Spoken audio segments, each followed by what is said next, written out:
we're going to delete components, meaning either vertices, edges, or faces.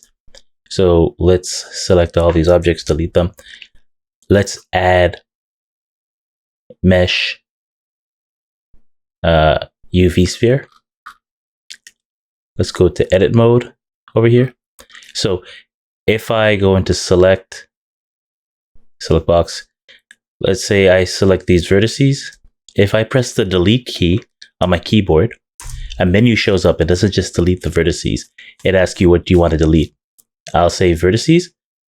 Then all of a sudden the vertices are gone. However, all adjacent components such as edges and faces will be deleted as well. I'll press Ctrl Z to undo. If you want to, well, get rid of the vertices, but keep the adjacent or surrounding or neighboring components, you press delete or the X key on your keyboard. It'll bring up the same menu. I'll press the X key this kind of time.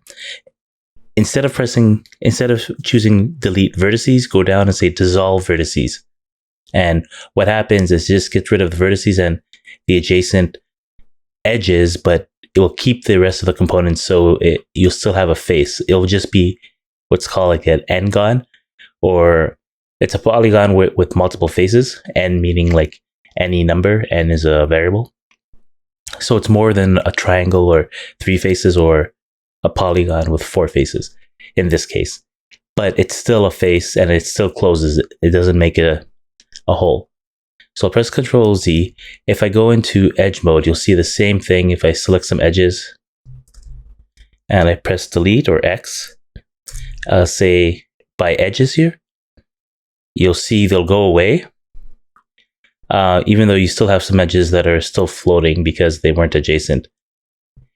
I'll press Ctrl Z. If I want to keep the faces there, I'll press delete and I'll choose, instead of delete faces or delete edges, I'll choose dissolve edges, and it'll get rid of them but keep the faces. Thank you for watching. Remember to like, comment, subscribe, and hit the notification bell.